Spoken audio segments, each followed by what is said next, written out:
로마서 10장 1절부터 3절의 말씀을 보겠습니다.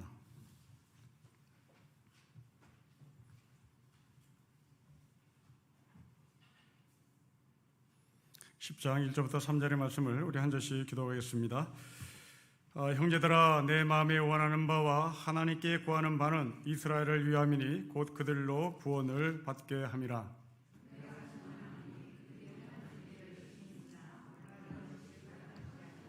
같이 읽겠습니다. 하나님의 의를 모르고 자기의 의를 세우려고 힘써 하나님의 의에 복종하지 아니하였느니라. 아멘. 자, 10장을 시작합니다. 간절함이 있습니다. 10장 1절에 바울은 간절한 자신의 동족 유대인 이스라엘 향한 마음입니다. 그리고 2절과 3절은 왜 자신이 이렇게 간절하게 그들을 향한 마음을 가졌는지 그 이유를 말합니다. 여러분들 삶을 살면서 어떤 간절함이 있었을 겁니다. 고3 학생들을 데리고 있는 부모님들은 대학 입시에 대한 간절함이 있겠죠. 또한 대학을 졸업하고 취직을 해야 되는 젊은이들은 그 젊은이의 간절함은 취직에 있을 것입니다. 또 결혼 정령 있는 사람들은 그 결혼에 대한 간절함이 있겠죠. 길을 가다 보면 코로나19로 인해서 많은 소상공인들이 폐업하는 가게들을 봅니다. 그 폐업 속에서 어떻게든 살아보려고 안간힘을 쓰는 사람들의 모습을 보죠. 현관문 앞에 자기네 음식은 이러이러한 것이 있더라고 정결하지 못한 글씨, 또 때로는 맞춤법도 틀린 글씨로 자기의 가게를 소개합니다. 절실함이죠. 1,000만 원짜리 광고보다 5천만 원짜리 광고보다 그렇게 삐뚤빼뚤 쓴 글씨는 우리에게 간절함과 절실함을 전달합니다. 저는 27년 전 저에게 왔을 때 나이가 38이었습니다.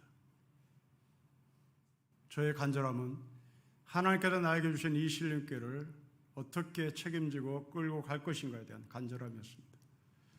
그 간절함이 얼마나 지나쳤던지 어느 날 새벽 기도를 나오는데 집 앞에 있는 골목에서 널려진 쓰레기가 하나님을 찬양한 소리로 들렸습니다. 뭔가 잘못 본 거겠죠. 그러나 제 귀에는 그 쓰레기들이 하나님을 찬양하는 것이 분명했습니다.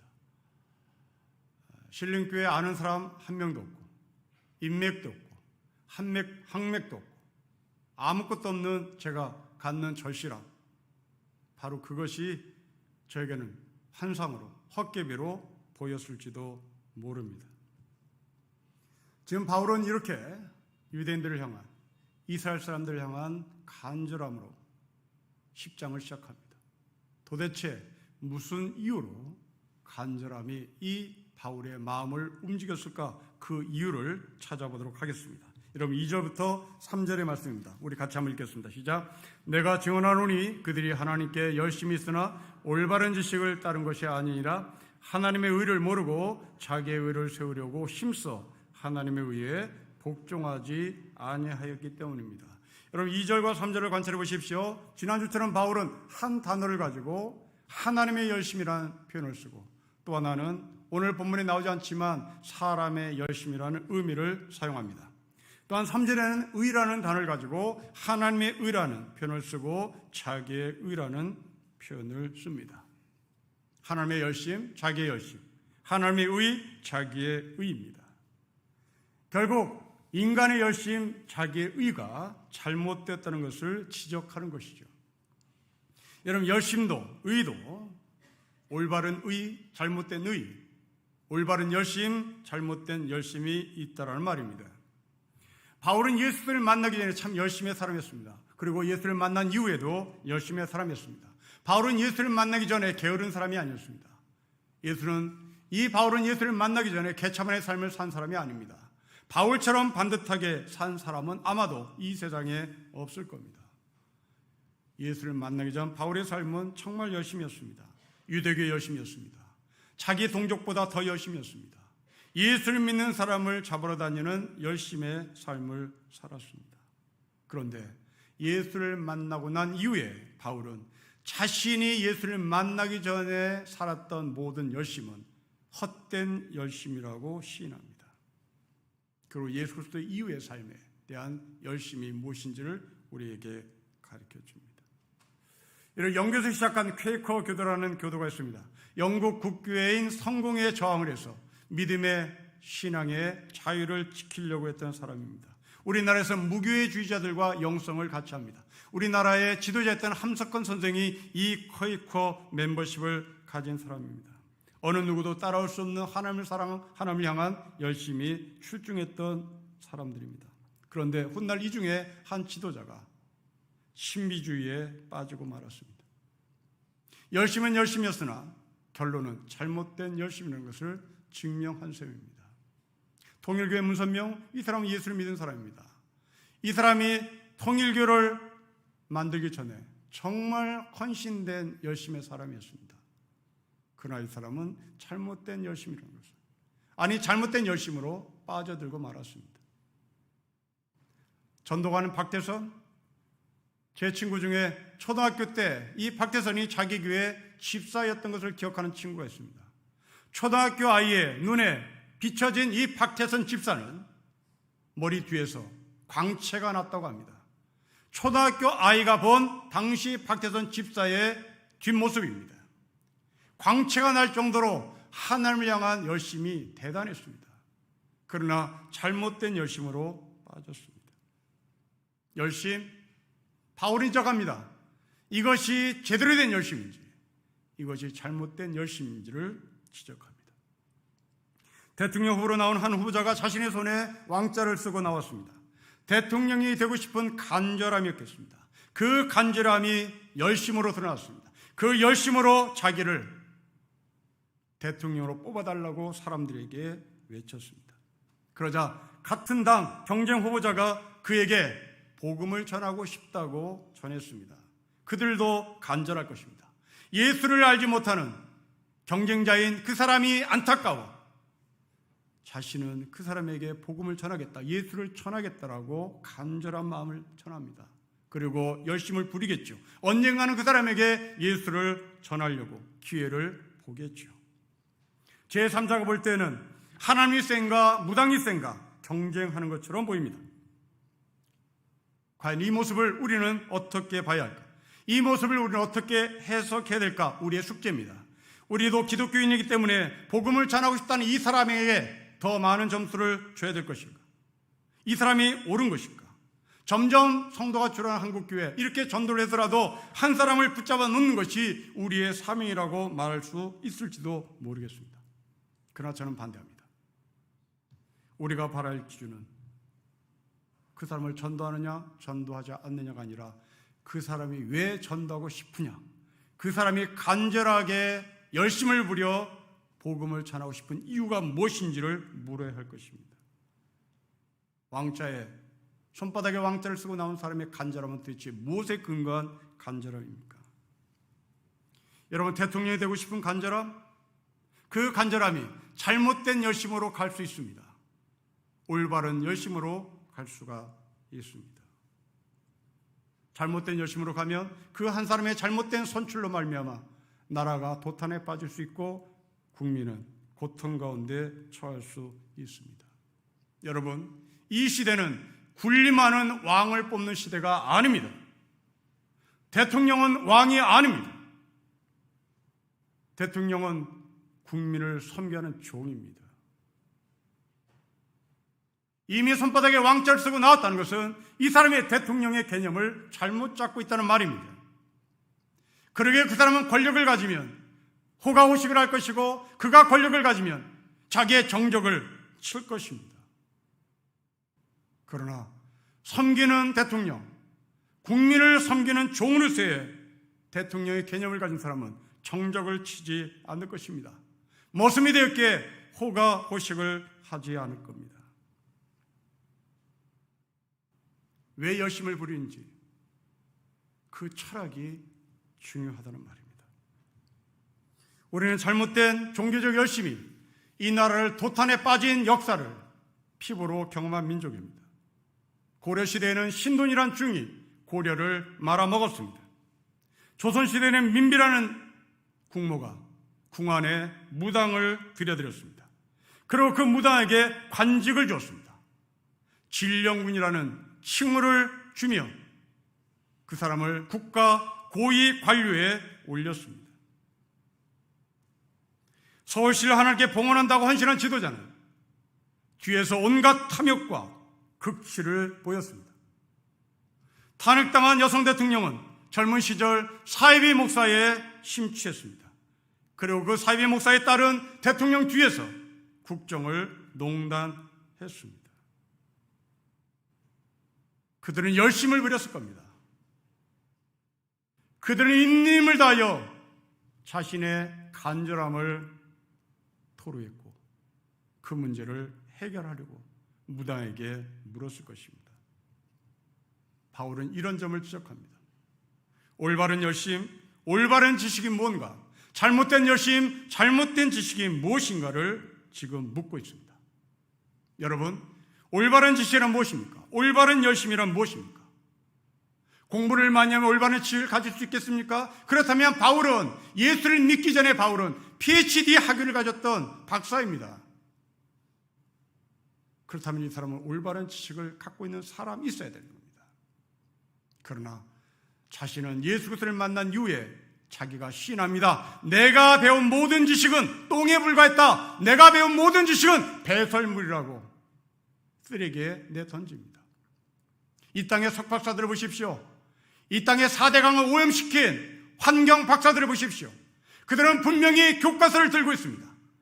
이렇게 하면 환경이 오염된다는 교과서를 듣고 있고 그리고 분명한 지식을 갖고 있습니다.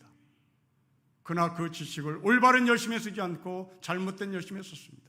올바른 지식을 잘못된 지식에 썼습니다. 당대 최고의 지식했던 바울, 그는 율법 안에 갇혀있던 사람이고 그는 그 율법에서 동족을 죽이는 열심을 부렸습니다. 잘못된 열심이었습니다. 그러면 올바른 지식, 올바른 열심이란 무엇일까요? 바울의 답을 보겠습니다.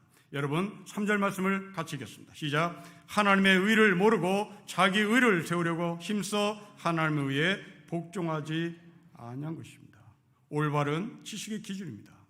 자기의 의를 세우는 사람이냐, 하나님의 의를 세우는 사람이냐가 기준입니다. 여기서 이 자기의 의라는 것은 자기의 확신이라고 바꿔서 읽어도 좋습니다. 바울은 율법에 갇혀 있었던 자기의 확신의 사람이었습니다. 이런 플라톤이 우리에게 들려주는 이야기 중에 동굴 비유의 이야기가 있습니다. 죄수들을 착고에 채워 동굴 안으로 집어넣습니다. 그리고 벽만 쳐다보도록 만들었습니다. 오랜 시간이 지나자 이 동굴에 착고에 채인 죄수들은 벽면에서 지나다니는 그 그림자를 실체라고 인정합니다. 그 중에 한 사람이 동굴에서 해방돼서 밖에 나가 진짜 실체를 봤습니다. 세상이 어떤지를 봤습니다. 지나다니는 사람을 봤습니다. 그리고 다시 동굴에 들어와서 밖의 세상에 대해서 이야기를 했습니다. 동굴 안에 갇혀있던 자기의 동료 죄수들은 이 사람의 말을 믿지 않았습니다. 밖에는 그런 일이 절대 없다라고 단정했습니다. 그리고 밖에서 본 것들을 이야기하는 이 사람을 이단 취급을 했습니다.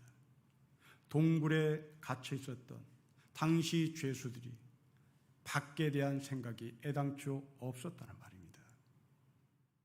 여러분, 바울은 예수를 만나기 전에 율법에 갇혀 있었던 사람입니다. 자기 확신에 갇혀 있었던 사람입니다. 그런데 어느 날 이 바울이 플라톤 비유에서 밖에 나가 구경한 사람처럼 이제 예수를 만나고 세상에 보이기 시작했습니다. 새롭게 세상을 본 바울이 자기 동족에게 예수를 전했습니다. 율법에 갇힌, 동굴에 갇힌 유대인들은 바울을 이단으로 정죄했습니다. 그리고 죽이려고 덤벼들었습니다. 여러분, 이것이 자기 확신입니다. 자기 확신은 자기 속에 갇혀 있는 것을 말합니다. 기독교 안에 갇혀 있으면 우리는 자기 확신에 빠진 사람입니다. 교리 안에 갇히면 그것은 기독교라는 교리 안에 갇힌 자기 확신의 사람입니다. 자기 확신에 찬 사람들은 다른 사람을 용납하지 않습니다. 종교적인 확신으로 남을 판단합니다. 독단으로 판단합니다. 그 독단은 이웃을 부정하는 쪽으로 흘러가죠.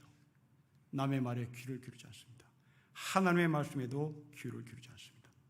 바울은 구약 전공자입니다. 구약 전공자인 바울은 분명히 예언서를 공부했습니다.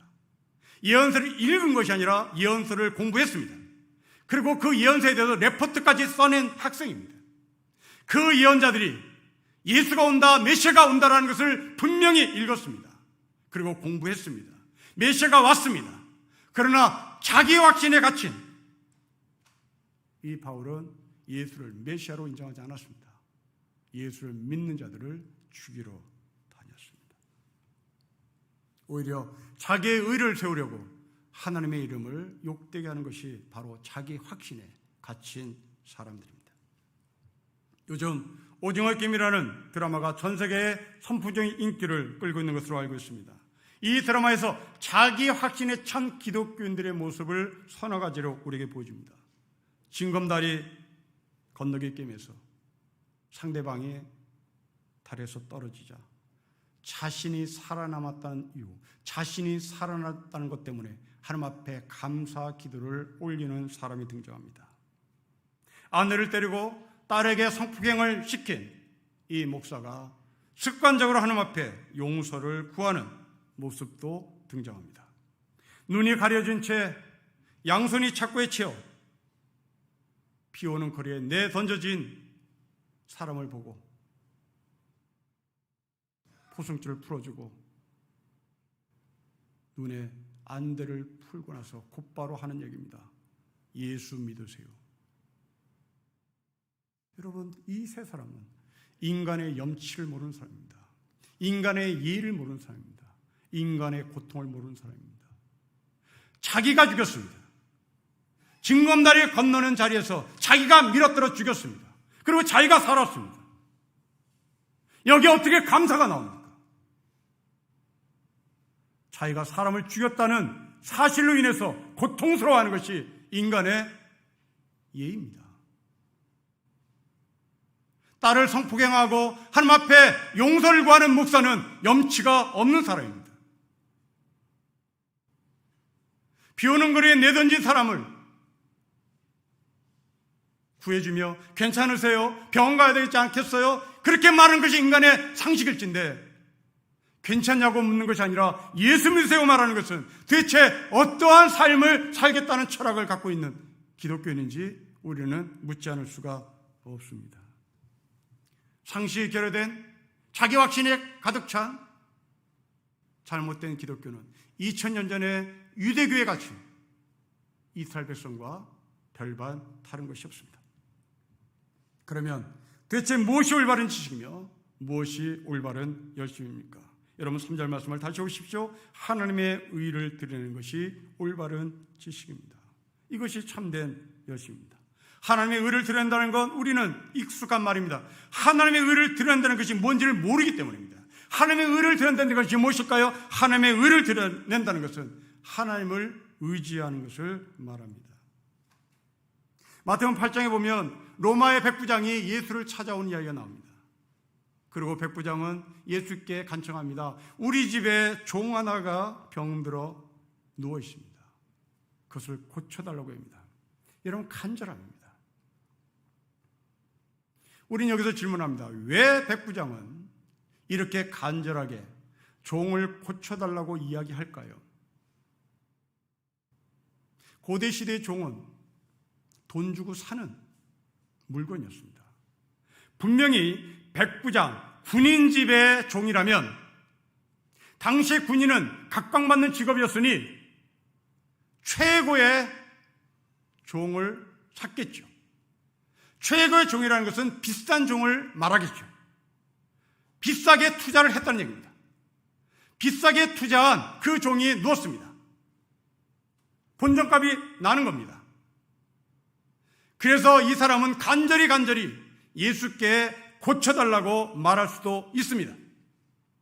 그런데 놀랍게도 예수님은 이 백부장의 이야기를 듣고 결론을 내립니다. 나는 이 사람의 믿음을 아브라함의 후손 중에 본 적이 없다. 이 사람을 믿음의 샘플로 정리합니다.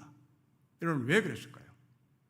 분명히 이 사람의 간절함, 자기의 종을 고치고 싶은 그 간절함은 본전이 생각나서가 아닌 것을 정리할 수 있습니다. 그러면 왜 이 백부장은 간절히 종을 고쳐달라고 말을 했을까요? 이 이야기를 듣던 예수님은 백부장에게 말합니다. 니네 집에 가자. 니네 집에 가서 내가 그 사람을 직접 보고 고쳐주겠다고 말합니다. 그러자 백부장이 말합니다. 우리 집에 올 필요 없습니다. 여기서 말씀하십시오. 여기서 말씀하십시오. 여러분, 이것은 무슨 말합니까? 간절함이 믿음으로 연결됐다는 얘기입니다. 간절함이 예수를 신뢰하는 쪽으로 연결됐답니다. 여러분, 이것이 진짜 열심인 겁니다. 여러분들의 열심이 하나님과 연결된 것은 바로 하나님을 의지하는 것을 말하는 겁니다. 이 백부장은 본전이 생각나서 고쳐달라고 하는 것이 아니라 그 백부장의 종을 고치실 것이라고 하는 예수님을 향한 신뢰가 있었기 때문입니다. 자기의 열심은 아마도 투자한 액수를 얻어내기 위한 열심일지도 모르겠습니다. 여러분, 예수님이 하시는 기도를 보십시오. 땀이 피가 되도록 기도합니다. 여러분, 땀이 피가 되도록 기도했다는 말은 간절함이라고 하는 의미를 뛰어넘습니다. 하나님을 온전히 의지한다는 말입니다.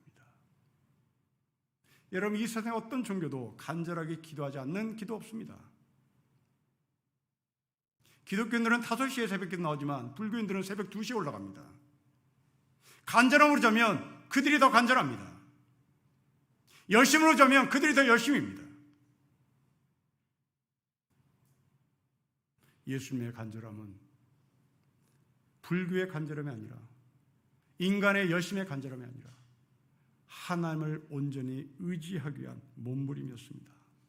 이것이 땀이 피가 되도록 기도하시는 예수입니다. 보네포는 말합니다. 믿는 사람만이 순종할 수 있고 순종할 수 있는 사람만이 믿을 수 있다고 말합니다. 여러분, 순종은 맡김입니다. 순종은 의지입니다. 하나님께서 우리 주신 믿음은 내 안에 내가 가둬지는 것이 아닙니다. 하나님 안에 내가 들어가는 겁니다.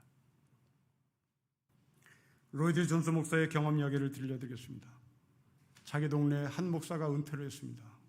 은퇴한 이후에 이 사람은 시름시름 앓기 시작했고, 그리고 자기의 삶에 불행하다고 늘 되뇌며 절망 가운데 자신의 삶을 밀어넣습니다. 이 로이드 존스 목사는 왜 이 은퇴 목사가 불행한지 알고 싶었습니다. 그리고 그와 많은 대화를 했습니다. 원인을 찾아냈습니다. 이 은퇴한 목사는 자신이 불행한 이유를 주일날 설교를 못하기 때문이라고 고백합니다. 여기에 로이드 존스 목사는 그 사람의 속을 정확히 지적합니다. 당신은 일생 동안 하나님을 의지하며 목회한 것이 아니라 설교에 의지해서 당신의 삶을 산 것이다. 그 의지가 없어지니 당신은 불행한 것이다. 여러분, 이게 우리입니다. 여전대회 회장을 지내고 나면 나는 번아웃 됐다고 얘기합니다. 왜 번아웃 됩니까? 여러분을 의지한 것이죠. 장로를 은퇴하니, 권사를 은퇴하니 허망합니다. 왜 허망합니까? 장로를 의지했으니까요. 권사직을 의지했으니까요. 봉사를 못하게 되면 이제 교회 다니는 재미가 없다고 얘기합니다. 어디 의지했습니까? 봉사에 의지했고 사역에 의지했죠. 여러분, 설교하는 제가 설교하는 이 자리에서 나의 존재 가치를 찾는다면 저는 언젠가 이 자리에서 물러나 어떻게 인생을 살겠습니까? 하나님을 의지해야 사는 것인데, 이 은퇴 목사는 하나님을 의지하면서 설교한 것이 아니라 설교에 의지하면서 자신의 존재 가치를 찾았고 자기의 존재의 의미를 찾은 것입니다. 여러분, 그런 사람은 종이에 불 붙듯이 그냥 없어지는 것이죠. 종이에 불 붙는 것은 쉽습니다. 그러나 나무에 불 붙이는 것은 어렵습니다. 종이에 불 붙는 것은 잠깐입니다. 인간의 의지는 종이에 불 붙는 것 같이 그렇게 한계에 부닥치면 끝나는 겁니다. 그러나 나무에 불이 붙은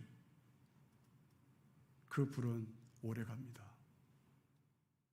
하나님을 의지하는 것은 그렇게 오래가는 것이고 인내하는 겁니다. 참된 열심은 자신을 의지하지 않습니다.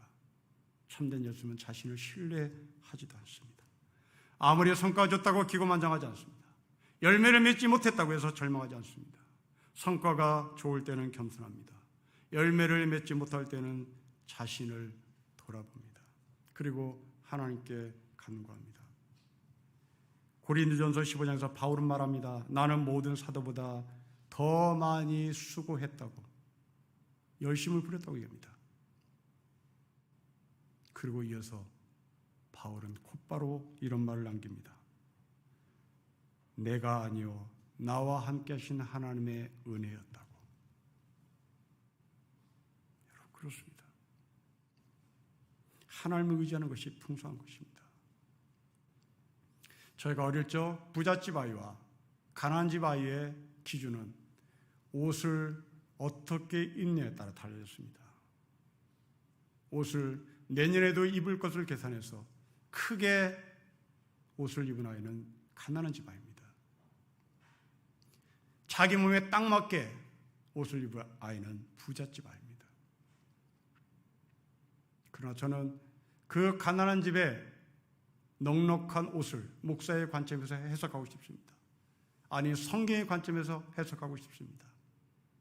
몸에 딱 맞는 옷의 부잣집 아이는 그 옷에 들어갈 틈이 없는 겁니다. 네 몸 하나 간수하고 살아라. 더 이상 없다. 들어올 게 없다. 남도 쳐다보지 말아라. 그냥 날렵하게 살아라. 이게 부잣집 아이의 딱 맞는 옷입니다. 그러나 내년에도 입을 요량으로 큰 옷을 입은 가난한 집의 아이를 성경의 관점에서 생각해 보십시오. 그 옷에 들어갈 것이 참 많습니다. 그 옷에 들어갈 내용이 너무나 많습니다. 사도 바울은 말합니다. 우리는 가난한 것 같으나 부유한 것이다. 우리는 비록 가난한 것 같으나 절망할 수 없다. 우리는 그 넉넉한 옷에 들어갈 것이 너무나 많기 때문이다. 거기에는 이웃에 대한 연민이 있습니다. 타자에 대한 아픔도 있습니다. 나와 생각이 다른 사람을 끌어들일 수 있는 공간도 있습니다. 그러나 부잣집 아이의 반듯한 옷은 남이 들어올 틈이 없습니다. 타자가 들어올 공간이 없습니다. 이웃을 받아들일 여유가 없습니다. 자기 안에 갇힌 사람은 그렇습니다. 이것이 자기 열심이요, 거짓 열심이요, 자기의 의입니다. 사랑하는 성도 여러분, 여러분들의 옷은 딱 맞춰 있습니까? 여러분들의 영적인 옷은 정말 풍성합니까? 아니면 그 부잣집 도련님처럼 절대 용납되지 않는 가냘픈 영성으로 세상을 살아가십니까? 어느 목사가 제주도에 20여 명의 교인이 모였다는 소식을 듣고 그 교회에 가기로 결정했습니다. 그런데 가서 보니 교회는 한 명도 없었습니다. 몇 달 수건 끝에 이 목사는 교인 5명을 만들었습니다. 그 5명 모두가 초등학생이고 중학생이었습니다. 그럼에도 불구하고 이 목사님은 새벽마다 나가서 무릎을 꿇고 찬송하며 기도하고 혼자 설교를 했습니다. 이런 무엇에 근거해서 설교를 했겠습니까? 자기 열심입니까? 아니면 하나님을 의지하는 것이겠습니까? 자기를 신뢰하는 것겠습니까? 아니면 하나님을 신뢰하는 설교였겠습니까? 프란치스코는 동물 앞에서 설교한 사람으로 유명합니다. 여러분, 무슨 이유로 프란치스코는 동물 앞에서 설교하기를 원했을까요? 자기의 의를 드러내기 위함이었겠습니까? 아닙니다. 하나님을 신뢰하기에 동물에게도 복음이 들어갈 수 있다고 하는 자기의 정체성을 분명히 했기 때문입니다. 앞이 보이지 않는 한 수도사가 사람들 앞에서 설교를 그토록 하고 싶었습니다. 그런데 맹인을 바라보는 일반인 시각은 달랐기에 그 사람의 설교를 듣고 싶어 하지도 않았고 사람들이 모이지 않았습니다. 후배 수사가 너무나 안타까운 나머지 앞이 보이지 않는 그 수사에게 선배님, 여기에 사람들이 모였으니 지금 설교하셔도 됩니다 라고 설교자를 말을 했습니다. 이 수사는 보이지 않음에도 불구하고 앞에 사람이 있다는 소식을 듣고 있는 힘을 다하여 설교를 했습니다. 설교가 끝났습니다. 기적이 일어났습니다. 돌들이 아멘이라고 소리쳤다는 수도원의 전설 같은 이야기가 흘러내려옵니다. 여러분, 이것의 근거는 무엇입니까? 자기의 열심이라면 자기 앞에 아무것도 모이지 않는, 아무도 모이지 않는 그 현실 앞에 좌절하고 절망했을 겁니다. 여러분들의 열심, 여러분들의 열정의 근거는 어디였습니까? 로이드 존스 목사가 얘기한 것처럼 설교에 의지하는 목사로 인생을 사시겠습니까? 아니면 하나님을 의지하는 인생으로 사시겠습니까? 하나님을 의지하는 것은 하나님이 자랑스럽기 때문입니다. 하나님이 사랑스럽기 때문입니다. 자기 아버지가 자랑스러운 사람은 자기 아버지를 의지합니다. 자기 아버지가 자랑스럽지 않으면 자기 아버지를 의지하지 않습니다. 신앙생활도 마찬가지입니다. 성도 여러분, 여러분들은 아버지로서 자녀들이 여러분을 의지하는 사랑스러운 아버지십니까? 사랑스러운 어머니입니까? 더 나아가서 우리가 하나님을 의지하는 사랑의 대상입니까? 바울은 예수를 믿기 전에 그 하나님의 사랑은 자기 확신의 정리로 된 사람이었습니다. 그러나 예수를 믿고 난 이후에 바울은 자기 확신에 찬 하나님의 사랑이 아니라 하나님의 사랑을 몸소 겪으면서 인생을 살았습니다. 우리 안에 열정, 우리 안에 열심, 자기 확신이 아니었으면 좋겠습니다. 자기 신뢰가 아니었으면 좋겠습니다. 하나님을 의지하고 예수 그리스도 안에서 끝까지 우리의 믿음의 길을 달려가는 하늘의 성도가 되시기를 주 이름으로 축복합니다. 기도하겠습니다. 아버지 하나님, 많이 배웠습니다. 석박사가 우리나라에 넘칩니다. 참된 지식을 갖고 있는 줄 알았으나 자기 열심에 근거한 지식이요, 자기 확신에 가득 찬 동굴의 사람이요, 아무리 진실을 외쳐도 듣지 않는 바보들이 되어버리고 말았습니다. 하나님 아버지, 우리 눈에 있는 비늘을 벗겨주십시오. 그리고 실체를 보게 하여 주십시오. 그 실체로 오신 예수 그리스도를 눈으로 목도하게 해 주십시오. 그 예수 그리스도를 의지하며 열심을 부리게 해 주십시오. 그 예수의 말씀에 근거하여 올바른 지식의 삶을 살게 하여 주십시오. 주 예수 그리스도의 이름으로 기도합니다. 아멘.